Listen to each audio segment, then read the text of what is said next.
እጅግ በበጎ አድራጎት ስራው የሚታወቀውና በጣም ብዙዎችን በመርዳት ብዙዎች የሚወዱት ማስተር አብነት ከሰሞኑ መታመሙን በማህበራዊ ሚዲያ ላይ መሰማቱ የሚታወቅ ጉዳይ ነው። ከዚህ ጉዳይ ጋር ተያይዞ በጣም ብዙዎች ተጨንቀውለት ጾም ጸሎት እንደሚያስፈልገው እየተናገሩ ይገኛሉ። ዛሬ ማለዳውን ደግሞ እሱ ወደ ማህበራዊ ሚዲያው ብቅ ብሎ እጅግ በጣም አፍሬያለሁ፣ ይህንን ማድረግ አልነበረብኝም፣ በራሴ ነው ያፈርኩት ሲል ተናግሯል።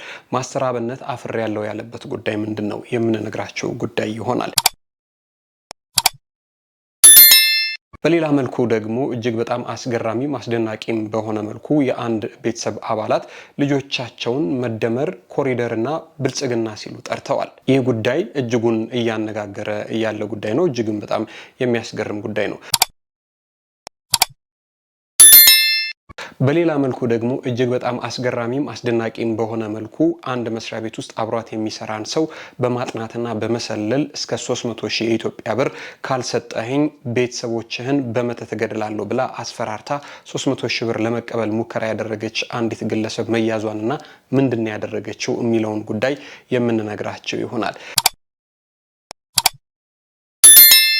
በሌላው መልኩ ደግሞ ትላንትና የሰማነው ጉዳይ በኢትዮጵያ ውስጥ አንድ የትወና ውድድር ሊካሄድ ነው። በዚህ የትወና ውድድር ላይ ያሸነፉ ግለሰቦች እስከ 1 ሚሊዮን የኢትዮጵያ ብር ሊሸለሙ እንደሆነ ነው የሰማነው።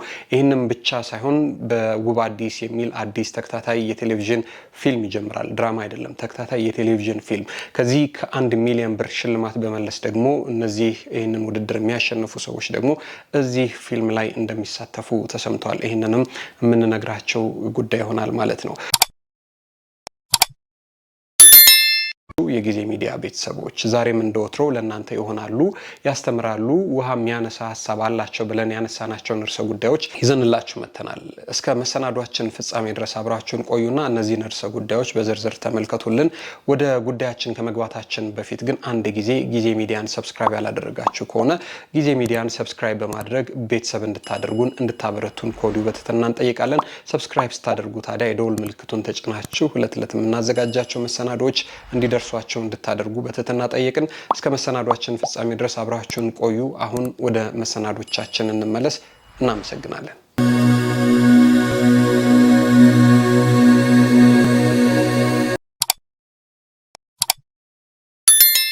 እንግዲህ ቀዳሚ ወዳደረግንላችሁ ርዕሰ ጉዳይ ስንመለስ ከትላንትና ወዲያ ጀምሮ በማህበራዊ ሚዲያ ስለመታመሙ በስፋት እየተነገረለት የሚገኘው ደግሞ ኢትዮጵያ ውስጥ እንዲህ ያሉ ቦታዎች ላይ እንደዚህ ያሉ ሰዎች ተጎዱ፣ መፈናቀል ገጠማቸው፣ ችግር ተከሰተ፣ የሆነ ሰው ታመመ ሲባል ቀድሞ በመድረስ ይታወቃል። በዚህም ደግሞ በጣም ብዙዎች ያደንቁታልም ይወዱታልም ማስተር አብነት ታዲያ ከሰሞኑ መታመሙ ተሰምቷል። ይህንን ጉዳይ በተመለከተ ማስተር አብነት ራሱ ወደ ሚዲያ ወጥቶ ታመም ያለው ብሎ አይደለም ጉዳዩን የተናገረው። ይህ ጉዳይ እንዴት እንደተከሰተበትና መቼ እንደተከሰተበት የተናገረው በአጋጣሚ ከአንድ የቴሌቪዥን ጣቢያ ጋር ባደረገው ቆይታ ነበር። ከዚህ ጉዳይ ጋር ተያይዞ ታዲያ ይሄ ነገር መውጣቱና ቫይራል መውጣቱና በጣም ብዙዎች መጨነቃቸውን በመስማቱ ይህንን ጉዳይ ሆነ ብሎ ወደ ሚዲያ እንዳላመጣው ግን ደግሞ በአጋጣሚ ሲናገር የሰሙ ሰዎች ነገርየውን በዚህ ልክ አስፍተው ለሱ ከመጨነቅ አንጻር ነገርየውን በዚህ ልክ አስፍተውት እንደሆነ ሲናገር ተሰምቷል። እንግዲህ እሱ እንዳለው ከሆነ ይሄ ጉዳይ የተፈጠረበት ለእርዳታ ለእገዛ በሄደበት ጊዜ ነው። ዙሮ ምንድነው የተፈጠረው የሚለውን ነገር የምናሳያቸው ይሆናል። ታዲያ ዛሬ ማለዳውን ደግሞ ከዚህ ጉዳይ ጋር ተያይዞ እጅግ በጣም በራሴ ነው ያፈርኩት፣ ይሄ ነገር መሆን አልነበረበትም፣ እኔ አሁን የሚያስፈልገኝ ጾም ጸሎት ነው እንጂ ገንዘብ አልፈልግም፣ ምንም አይነት የገንዘብ እርዳታ አልፈልግም ሲል ተናግሯል። ጉዳዩ እንዴት እንደተፈጠረ ደግሞ ሰው እንዴት እንዳወቀውና ህመሜ ያለው ጉዳይ መቼ እንደተከሰተበት ወደ ተናገረበት ቪዲዮ እንመለስና እሱን እናሳያችሁ። ሰላም እንደምን ቆያችሁ? መታመሜን ሰምታችሁ በጣም ብዙ ሰዎች እየተጨነቃችሁ ነው። መታመሜን የነገርኳችሁ እንድትጨነቁ ፈልጌ ሳይሆን እንድትጸልዩልኝ ስለሚፈልግ ነው። በእርግጥ አዲስ ሚዲያ ኔትወርክ ጋር በነበረን ኢንተርቪው ቆይታ ጋዜጠኛው በድንገት ሲጠይቀኝ መታመሜን ነግራችኋለሁ። አሁንም ቢሆን ሁላችሁም በየእምነታችሁ እንድትጸልዩልኝ እፈልጋለሁ። ህመሙ የጀመረው አሁን አይደለም፣ ተላምደናል። ዛሬ 1 ዓመት ከ5 ወር አካባቢ የሚሆን ይመስለኛል። ያኔ ጎፋ በመሬት ናዳ ምክንያት ወገኖቻችን በሞቱ ጊዜ ለማገዝ እዛ ነበርኩኝ። እዛ ታመምኩ። ከዛ በኋላ ህመሙ በዛው ነው የቀጠለው። እስካሁን ባለው የህክምና ክትትል እያደረኩ ነው። ቀጣይ ያለው የህክምና ሁኔታ በቅርቡ ከሀገር ውጪ ሄጄ በቂ ህክምና አደርጋለሁ። ህክምና ብቻ ሳይሆን በዚህ ሰዓት ለኔ የሚያስፈልገው ኢትዮጵያ እናቶች፣ ኢትዮጵያ አባቶች፣ ወጣቶች ሁላችሁም በየእምነታችሁ እንድጸልዩልኝ እፈልጋለሁ። እኔ ወደ ህክምናው እስከሚሄድ ድረስ የታመሙ አልጋ ላይ ያሉ ወገኖችን እያሳከምን እንቆያለን። በመጨረሻም አንድ ማለት የሚፈልገው በዚህ ሰዓት ለኔ የሚያስፈልገኝ አንድ ነገር ብቻ ነው። አሁን ከሚነግራችሁ ነገር ውጪ ለኔ ምንም ነገር አያስፈልገኝም። ሁላችሁም በየእምነታችሁ ጸልዩልኝ። ጸሎትና ጸሎት ብቻ ነው የሚያስፈልገኝ። ከዛ በተረፈው እግዚአብሔር ሁሉን ይችላል። አመሰግናለሁ። እንግዲህ እንደተመለከታችሁት ነው። እሱም ማስተር አብነት እያለ ያለው እኔ ሆነ ብዬ አይደለም ወደ ማህበረሰቡ መታመሜን የገለጽኩት፣ ነገር ግን ከአንድ የቴሌቪዥን ጣቢያ ጋር ከአዲስ አበባ መስተዳድር የቴሌቪዥን ጣቢያ ጋር በነበረኝ ቆይታ ነው በአጋጣሚ በንግግሮቼ መካከል መታመሜን የገለጽኩት ሲል ተናግሯል። ይህንን ከተናገረ በኋላ ታዲያ ብዙዎች ማስተር አብነትን ለማሳከም ርብርብ ያስፈልጋል፣ ጎፈንድሚ መቋቋም አለበት፣ ጎፈንድሚ መከፈት አለበት፣ ማዋጣት አለብን እያሉ ማህበራዊ ሚዲያ ላይ ቅስቀሳ ተጀምሯል። ከዚህ ጉዳይ ጋር ተያይዞ አሁንም ማስተር አብነት ይህንን በተመለከተ እኔ ምንም አይነት እርዳታ አልፈልግም፣ ወደ ውጭ እጄ ልታከም ነው፣ የሚያስፈልገኝ የእናንተ ጾምና ጸሎት ነው ብቻ ሲል ደግሞ አሁንም ሀሳቡን ሰጥቷል። እሱን ደግሞ እንመልከተው። ለኔ በዚህ ሰዓት ምንም አይነት የገንዘብ እርዳታ ወይም ድጋፍ አያስፈልገኝም። ለኔ በዚህ ሰዓት የሚያስፈልገኝ አሁንም ደግሜ የምነግራችሁ የኢትዮጵያ እናቶች ጸሎት፣ የኢትዮጵያ አባቶች ጸሎት፣ የወጣቱ ጸሎት፣ ሁሉም በየእምነቱ እንዲጸልይልኝ፣ ሙስሊሞች ዱዓ እንዲያደርጉልኝ ብቻ ነው የሚፈልገው። ከዚህ ውጪ ግን ሌላ ነገር የሚሆን ከሆነ ሌላ ህመም እየታመምኩባችሁ እንደሆነ በደንብ እንድትረዱልኝ እፈልጋለሁ። ከምንም በላይ እግዚአብሔር የእናንተን ጸሎት የእናንተን ልማና ሰምቶ እኔን እንደሚፈውሰኝ አምናለሁ። ለኔ የሚያስፈልገኝ በዚህ ሰዓት ላይ ይህ ብቻ ነው። ምናልባትም ይህንን አጋጣሚ በመጠቀም በእኔ ስም የተከፈቱ በጣም ብዙ ፌክ አካውንቶች አሉ። ገንዘብ እንዳይሰበሰብ አደራ ማለት እወዳለሁ። ይህንን መልእክቴ ደግሞ ለሁሉም አድርሱ፣ ጸልዩልኝ። ሌላ ምንም እርዳታ አያስፈልገኝም። አመሰግናለሁ። ይህንን ይመስላል እንግዲህ ምንድነው አፍሬ ያለው ወዳለበት ጉዳይ ስንመጣ ደግሞ ያው እኔ እንደዚህ ወጥቼ እንደዚህ ማለት አልነበረብኝም ብዙዎቻችሁን አስጨነቅ ያለው ሲል ነው እንደዛ ብሎ የተናገረው። እስኪ እሱን ደግሞ ቪዲዮውን እንመልከትለት። በጣም በራሴ አፍሬ ያለው ማንንም ሰው ባያቅና ባይሰማ በጣም ደስ ይለኝ ነበር። ያው በአንዴ ወጥቷል። እረዳለሁ፣ በደንብ ይገበኛል። እንደ ወንድማችሁ አይታችሁኝ በጣም ስለምትወዱኝ እየተጨነቃችሁ እንደሆነ በደንብ ይገበኛል፣ እረዳለሁ። በጣም የምትወዱኝ ከሆነ በጣም ለኔ የምትጨነቁልኝ ከሆነ አሁን የምላችሁን ነገር እንድታደርጉ በትህትና ነው የሚጠይቃችሁ። ለኔ በዚህ ሰዓት ምንም አይነት የገንዘብ እርዳታ ወይም ድጋፍ አያስፈልገኝም። ይህንን ይመስላል እንግዲህ በጣም ለብዙዎች ለተቸገሩ ሰዎች ይደርሳል፣ በጣም ብዙዎችን ይረዳል። ዙሮ አሁንም ግን ማስተር አብነትን ፈጣሪ በሰላም በጤና ሕክምናውን ጨርሶ እንዲመለስና ወደ ቀድሞ ስራ ብዙዎችን ወደ ማገዝ ስራው እንዲመለስ እኛም እንመኛለን ማለት ነው። እንግዲህ ፈጣሪ ጨርሶ እንዲምረው ምኞታችን ነው። በዚህ ልክ እንግዲህ እሱ ያለው ጾም ጸሎት ያስፈልገኛል ያለው እውነት ነው። ከገንዘብም ከሀብትም ከንብረትም በላይ ጾም ጸሎት ነው የሚያስፈልገው እንዳለው ነው። እንግዲህ ምንም ያህል ብር ቢዋጣ ሰው ለሱ አለኝ የሚለውን ፍቅር ላይገልጽለት ይችላል። ያንን ብር ደግሞ ጤናውን ላይመልስለትም ይችላል።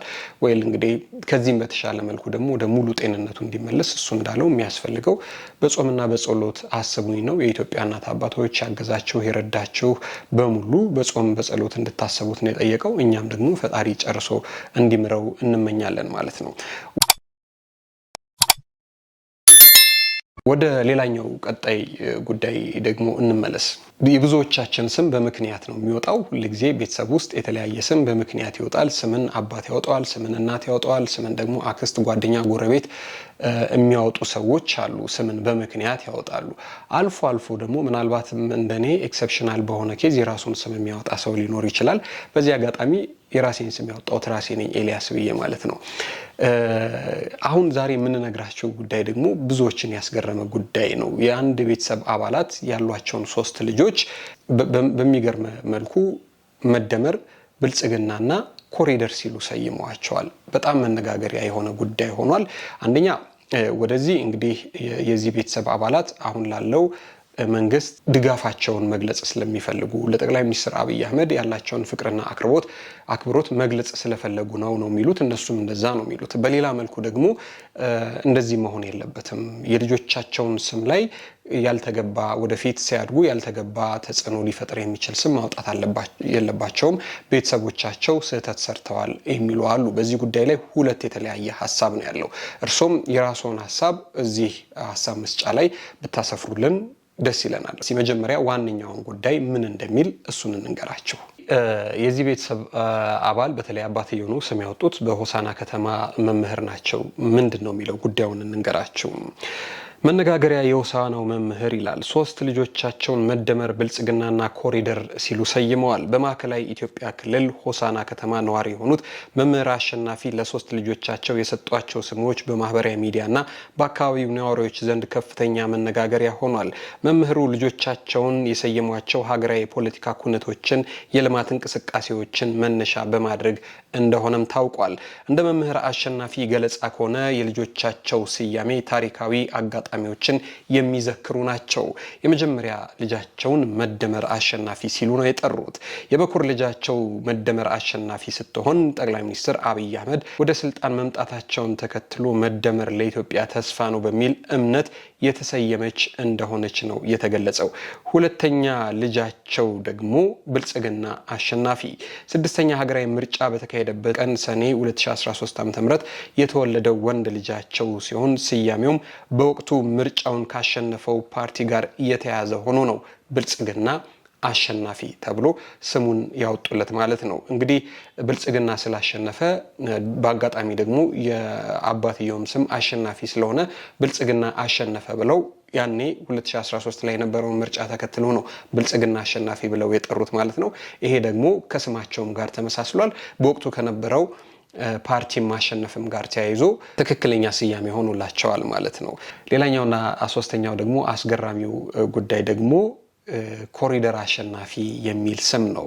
በ2016 ዓ.ም የተወለደችው 3ኛ ልጃቸው ስትሆን ስሟ በአሁኑ ወቅት በሀገሪቱ እየተከናወነ ያለውን የኮሪደር ልማት የሚዘክር ሆኖ ተገኝቷል። አባትየው ለሰጧቸው ስያሜዎች በሰጡት ማብራሪያ እኔ በዓላማዬ የጸናው ሰው ነኝ እያሉ ይገኛሉ። ወደፊት የመንግስት ለውጥ ቢኖር እንኳን የልጃቸውን ስም እንደማይቀይሩ በጽኑ አቋም እየተናገሩ ይገኛሉ። መምህር አሸናፊ አክለውም ስያሜዎቹ ከፖለቲካዊ ድጋፍ ባለፈ ለሀገር እድገትና ለውጥ ያላቸውን አዎንታዊ አመለካከት የሚገልጹ መሆናቸውን አብራርተው ጠቅሰዋል ማለት ነው። እንግዲህ እነዚህ ቤተሰቦች በጣም አነጋጋሪ እየሆነ መጥተዋል ማለት ነው። እስኪ ከዚህ ጉዳይ ጋር ተያይዞ እናንተ ያላችሁ ሐሳብ ምንድነው? አንደኛ ይሄንን በሐሳብ መስጫ ሳጥን ላይ ብታሰፍሩልን እጅግ በጣም ደስ ይለናል። ሁለተኛ ደግሞ የተወለዳችሁበት አካባቢ ያላችሁበት አካባቢ የሚያስገርሟችሁ ስሞች እነማን ናቸው? እጅግ በጣም ከሚያስገርሟችሁም ከሚያስደንቋችሁም ስሞች መካከል እስኪ የተወሰኑትን ደግሞ በሐሳብ መስጫ ሳጥን ላይ ብታሰፍሩልን እጅግ በጣም ደስ ይለኛል። እናንተም ከዚህ ጋር ተያይዞ የምታውቋቸውን ስሞች ካሉ ንገሩን። ከዚህ ጉዳይም ጋር ደግሞ ተያይዞ ምንድነው የሚሰማችሁ ነገር? ይሄ የዚህ ቤተሰብ አባላት ያወጡት ስም ልክ ነው አይደለም? ልጆቹስ በኋላ ላይ ሲያድጉ ልጆቹ ላይ ተጽዕኖ ያመጣል አያመጣም የሚለውንም ጉዳይ በተመለከተ የራሳችሁን ሐሳብ አስተያየት ብታሰፍሩልን እጅግ በጣም ደስ ይለናል ማለት ነው። ወደ ቀጣዩ መረጃችን ደግሞ እንለፍ። እንግዲህ ሌላኛው ደግሞ አስገራሚውና ቀጣዩ መረጃችን ምንድነው? በአንድ መስሪያ ቤት ውስጥ የሚሰሩ ግለሰቦች ናቸው። ይህች ግለሰብ አሁን ታሪኳን የምነግራቸው ግለሰብ በመስሪያ ቤቷ ውስጥ የሚሰሩን አንድን ሰው ትከታተልና እጅግ በጣም አስገራሚ በሆነ መልኩ ድምጿንም ምኗንም እየቀየረች በስልክ እስከ 300,000 የኢትዮጵያ ብር በአካውንቴ ካላስገባ በኋላ ቤተሰብን በመተት ጨርሳቸዋለሁ ስትል ነው ያስፈራራቸው። መረጃውን እንንገራቸው። 300,000 ብር በባንክ ካላስገባ በመተት በቤተሰብህ ላይ ጉዳት አደርሳለሁ እያለች ስታስፈራራ የነበረች ግለሰብ በቁጥጥር ስር አውሎ ምርመራ እያጣራ መሆኑን ነው የአዲስ አበባ ፖሊስ ጠቅላይ መምሪያ ያስታወቀው። ግለሰቧ እንግዲህ እዚህ ላይ የምትመለከቷት ግለሰብ ማለት ነች። አንድ መስሪያ ቤት አብሯት የሚሰራውን ግለሰብ ነው እንዲህ ብላ ያስፈራራቸው ማለት ነው። ጉዳዩ እንደዚህ ነው። ተጠርጣሪዋ አለምነሽ አጉማስ ወንጀሉን ፈጽማለች የተባለችው ህዳር 22 ቀን 2018 ዓ.ም በቂርቆስ ክፍለ ከተማ ወረዳ 2 ወሎ ሰፈር ተብሎ የሚጠራው አካባቢ ከሚገኝ አንድ ፕላዛ ውስጥ ነው ድርጊቱን ፈጸመች የሚባለው። እንግዲህ ግለሰቧ በፕላዛው ውስጥ በጽዳት ሰራተኝነትና በአሳንሰር ተቆጣጣሪነት ተቀጥራ የምትሰራ ሲሆን የግል ተበዳይ በዚሁ ህንፃ ላይ ከሚገኝ የአንድ የግል ድርጅት የፋይናንስ ኃላፊ ሆነው ነው የሚሰሩት ተበዳይ ማለት ነው። የግል ተበዳይ አቶ ግሩም ነጋሽ ለፖሊስ በሰጡት ቃል እንዳስረዱት ከሆነ የኔ ሰው የሚባል ግለሰብ ከአማራ ክልል ሰሜን ጎጃም ዞን ቢኮሎ ከሚባል አካባቢ እንደሚደውል ገልጸው 300,000 ብር በባንክ ካላስገባ ልጅን የሰይጣን መሳቢያ አድርጋታለሁ የሚል ማስፈራሪያ መልእክት በማያውቁት ስልክ ተደውሎ እንደደረሳቸው ነው የተናገሩት፣ ለፖሊስ በሰጡት መረጃ ማለት ነው። የግል ተበዳዩ ያቀረቡትን አቤቱታ ተቀብሎ ቴክኖሎጂን በመጠቀምና የተደወለበትን ስልክ እንዲሁም ደግሞ የማስፈራሪያ መልእክት ያስተላለፈውን ሰው ድምጽ ማንነት ለመለየት በተደረገ ጥረት ተጠርጣሪዋ የግል ተበዳይን በመከታተል ካጠናች በኋላ ማንነቷን ለመደበቅና ድምጿን በመቀየር አስፈራርታ 25,000 የኢትዮጵያ ብር በባንክ እንዲያስገቡላት ካደረገች በኋላ ቀሪውን ደግሞ 275,000 ብር ለማስላክ ስትሞክር ነበር የግል ተበዳይ ለፖሊስ በሰጡት መረጃና ፖሊስም ደግሞ ባደረገው ጠንካራ ክትትል ተጠርጣሪዋን ለመላክ ካዘጋጀችው አዲስ ቴክስት ጋር በቁጥጥር ስር ያውላታል ማለት ነው። ፖሊስ ባደረገው ጠንካራ ምርመራ ተጠርጣሪዋ ለመላክ ካዘጋጀችው የማስፈራሪያ ጽሁፍ እንዲሁም የእጅ ስልኳ ላይ በመገኘቱ በቁጥጥር ስር ውላ ምርመራ እየተጣራባት መሆኑን የላንቻ አካባቢ ፖሊስ ጣቢያ ገልጿል። እንግዲህ ግለሰቧ ጠቅጠቅ ስልክ ነው የያዘችው፣ ስማርትም ስልክ አይደለም። ስትያዝ እዛ ላይ ሌላ የማስፈራሪያ ጽሁፍ ጽፋ ነው የያዘችው። እንግዲህ እሱን እዚህ ምስሉ ላይ የምትመለከቱት ማለት ነው። ይህንን ነበር ጽፋ እጅ ከፍንጀት የያዘችው ማለት ነው። ፖሊስም እንግዲህ መጨረሻ ላይ የሰጠው ሙያዊ አስተያየት ምንድነው የሚለው? አንዳንድ ግለሰቦች ሰዎችን በማጥናትና በባዕድ አምልኮ በማስፈራራት በቀላሉ ለመበልጸግ ጥረት እንደሚያደርጉ መገንዘብ እንደሚገባ ያሳሰበው ፖሊስ መሰል ወንጀሎች ሲያጋጥሙ ነገሩን ከመደባበቅ ይልቅ በአስቸኳይ ወደ ፖሊስ በመሄድ መረጃ በመስጠት አጥፊዎች በሕግ አግባብ እንዲጠየቁ ማድረግ እንደሚገባ የአዲስ አበባ ፖሊስ ጠቅላይ መምሪያ መልእክቱን አስተላልፏል ይላል። ይሄ ለብዙዎቻችን መጠንቀቂያ እንዲሆን ማለት ነው። የልጅቷ ጭንቅላት ግን እጅግ በጣም የሚገርም ነው። እንግዲህ አንድ መስሪያ ቤት ውስጥ ጽዳትና የአሳንሰር ተቆጣጣሪ ነች። ሊፍት ውስጥ እዚህ ሀገር ላይ እንግዲህ ኦቨርሎድ የሆነ ጭነት እንዳይኖረው ሊፍት ውስጥ የሚቀመጡ ሰዎች አሉ። ተጓዦችን እየጠየቁ ስንተኛ ላይ ነህ እያሉ 3ኛ፣ 4ኛ፣ 5ኛ እየተነካ ሊፍት ውስጥ ቁጭ ብለው ስራቸው የሆኑ ሰዎች አሉ። እንዲህ አይነት ሰው ነች እንግዲህ እኚህን ግለሰብ ይሁነኝ ብላ ተከታትላና አጥንታ ይህንን ወንጀል ልትፈጽም ያለችው ማለት ነው። እንግዲህ እጅግ በጣም አስገራሚ ጉዳይ ነው። ሌላኛው ልንነግራቸው የወደድነው መረጃ ደግሞ እስከ 1 ሚሊዮን የኢትዮጵያ ብር ሊያሸልም የሚችል የትወና ውድድር ሊካሄድ መሆኑ ተሰምቷል። ይሄ የትወና ውድድር ላይ ያሸነፉ ሰዎች ደግሞ ውብ አዲስ የተሰኘ አዲስ ተከታታይ የቴሌቪዥን ፊልም ድራማ አይደለም፣ ተከታታይ የቴሌቪዥን ፊልም ላይ እንደሚሳተፉ ነው የተገለጸው። ምንድነው ዝርዝሩ? እሱን ደግሞ እንመልከት። አዲስ ተከታታይ ድራማ አዳዲስ ነገሮችን እያስተዋወቀ ይገኛል። ይህ ውብ አዲስ የተሰኘ አዲስ ተከታታይ የቴሌቪዥን ድራማ ወይም ደግሞ ፊልም የሚተላለፈው በአዲስ አበባ መስተዳደር የቴሌቪዥን ጣቢያ ነው ማለት ነው። ጉዳዩን ይህንን ይመስላል። ይህንን መረጃ ደግሞ የምናደርሳቸው ከተወዳጅ ሚዲያ ላይ አግኝተን ነው ማለት ነው። በፊልም ባለሙያው በቴዎድሮስ ተሾመ የተዘጋጀ አዲስ ተከታታይ የቴሌቪዥን ድራማ ለእይታ ሊቀርብ መሆኑን ሲቀርብ ባለተሰጦች ተዋናያን ተጠቃሚ የሚሆኑበት ስልት መነደፉ ነው የተገለጸው። ትላንትና ታህሳስ 7 ቀን 2018 ዓ.ም በፒያሳ አራዳ ፓርክ ቴዎድሮስ ተሾመ ከአዲስ ሚዲያ ኔትወርክ የስራ ኃላፊዎች ጋር አንድ ላይ በመሆን በሰጠው መግለጫ ባለተሰጦች ተወዳድረው ሲያሸንፉ በፊልሙ ላይ እንደሚሳተፉና ጠቀም ያለ የገንዘብ ሽልማት እንደሚያገኙ ነው የተገለጸው። ታዲያ ይህ 4 ሲዝንና 52 ኤፒሶድ እንደሚኖረው የተነገረለት ይህ ፊልም በአዲስ ሚዲያ ኔትወርክ ላይ ይተላለፋል ያሉት ደግሞ የተሰጠው ውድድሩ ሾውራነር የሆኑት ረዳት ፕሮፌሰር ተስፋዬ እሸቱ ናቸው። እንደ ረዳት ፕሮፌሰሩ ገለጻ አዳዲስ ፊቶችን ማምጣት ቀዳሚ ግባችን ነው። ውድድሩም የተመልካችን ስሜት የሚቆጣጠር በመሆኑ በቀላሉ የቲቪ ተመልካቾችን የሚያገኝ አዲስና ውብ ድንቅ ስራ ነው ሲሉ ተናግረዋል። ሙሉ ለሙሉ በድርጊት የተሞላ ልብ አንጠልጣይ የሆነው ይህ ፊልም በሁለት ተከታታይ ታሪኮች ወይንም ደግሞ ፓራል ፕሎትስ የሚተረክ መሆኑንም የፊልም ባለሙያው አርቲስት ቴዎድሮስ ተሾመም ሲናገር ተደምጧል። አዳዲስ ተሰጥኦ ላላቸው ተዋናዮች ትልቅ አጋጣሚ መሆኑን ባለሙያውም ቴዎድሮስ ተሾመ የተናገረ ሲሆን አዳዲስ ወጣት ተዋናያን ቀበቷቸውን ጠበቅ አድርጋችሁ መልካም ዜና ጠብቁ፣ ህዝቡም እያያችሁ በቴሌቪዥን በችሎታችሁ ብቻ ለትወና የምትመረጡበት መደላደልም ተመችቷል ሲል ቴዎድሮስ ተሾመ ተናግሯል። 52ቱን ኤፒሶዶች የተለያዩ ዳይሬክተሮች የሚያዘጋጇቸው ሲሆን ተሳታፊ የሚያደርግ የጥበብ ፕሮጀክት መሆኑም ተወስኗል። የፊልሙ ኤክስኪዩቲቭ ፕሮዲውሰር እና ደራሲ ቴዎድሮስ ተሾመ ጥሩ የጥበብ ስራ ይዘን መጥተናል ሲል ተናግሯል። አዲስ ሚዲያ ኔትወርክ ዋና ስራ አስፈጻሚ አቶ ካሳሁን ጎንፋን በበኩላቸው ከባለሙያው ጋር በመስራታችን ተመልካች የሚመጠን ስራ ይዘን እንደምንመጣ ተስፋ እናደርጋለን፣ ተመልካችንም ለማርካት ቃል እንገባለን ሲሉ ተናግረዋል። ተዋናዮቹን የመምረጡ ስራ ከነገ ጀምሮ እንደሚከናወን ባለሙያዎቹ የገለጹ ሲሆን አዲስ አበባ የሚኖር በፊልሙ ላይ መሳተፍ የሚሻ በአካል ብቻ በመገኘት መመዝገብ እንደሚችልም ተገልጿል ማለት ነው። የኪነ ጥበብ ሰው ተስፋዬ ሲማን በበኩላቸው በተከታታይ ፊልም ውስጥ ከትወና ባሻገር ወርክሾፖችን አዘጋጅቶ ተዋናዮቹንም እንደሚያሰለጥን ነው የተናገረው። በተሰጠው ውድድሩ ላይ ያሸነፉ ተዋናዮች 1 ሚሊዮን ብር ከመሸለማቸው ባሻገር በፊልሙ ላይ በመሪ ተዋናይነት እንዲሰሩ እድል ይፈጥርላቸዋል። ፊልሙ ከተጻፈ 20 ዓመታት እንዳስቆጠረም አርቲስት ቴዎድሮስ ተሾመ ያስረዳ ሲሆን ስመጥር ተዋናያም ይተውኑበታል ተብሎ ነው የተገመተው። የተወደዳችሁና የተከበራችሁ የጊዜ ሚዲያ ቤተሰቦች ለዛሬ የነበሩን መረጃዎች ይህንን ይመስሉ ነበረ። እስከ መሰናዷችን ፍጻሜ ድረስ አብራችሁን ስለቆያችሁ እጅግ በጣም ከልብ አድርገን ነው የምናመሰግነው። አብራችሁን ስለቆያችሁ እናመሰግናለን። ክብር ይስጥልን፣ ክበሩልን፣ ሰላም ሁኑ።